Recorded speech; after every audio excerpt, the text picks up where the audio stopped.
ஜெயலலிதாவின் அசைக்க முடியாத நம்பிக்கையை பெற்றவர்.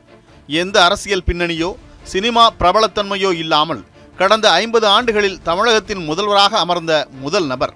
தமிழகத்தை 3 முறை ஆண்ட பெருமை கொண்டவர். ஜெயலலிதாவால் அடையாளம் காட்டப்பட்டதில் இருந்து சுமார் 15 ஆண்டுகளாய் அவருக்கு இருந்த பட்டம் ஜெயலலிதாவின் தீவிர விசுவாசி என்பது மட்டுமே.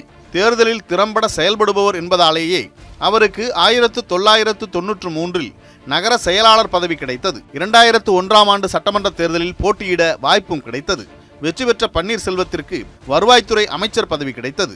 2001 செப்டம்பர் 21ஆம் தேதி ஓ பன்னீர்செல்வம் எனும் நான் என முதல்வராக பதவி பிரமாணம் செய்து கொண்டார். பத்திர பதவி குறித்த கோப்பு ஒன்றில் பன்னீர்செல்வம் தனது முதல் கையெழுத்தை இட்டார்.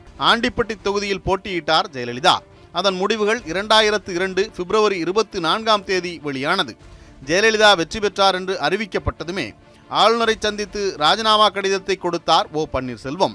5 மாதம் முதல்வராக இருந்த ஓ பன்னீர்செல்வத்தின் செய்கை ஜெயலலிதாவிற்கு மேலும் அவர் மேல் நம்பிக்கையை கொடுத்தது. பத்திரிகையாளர்களிடம் பன்னீர்செல்வத்தை தொண்டனாக பெற்றது நான் செய்த பாக்கியம் என்று கூறினார். அப்படிப்பட்ட ஒரு தூய தொண்டரை பெற்றிருப்பது என்னுடைய பாக்கியம் என்றே நான் கருதுகிறேன்.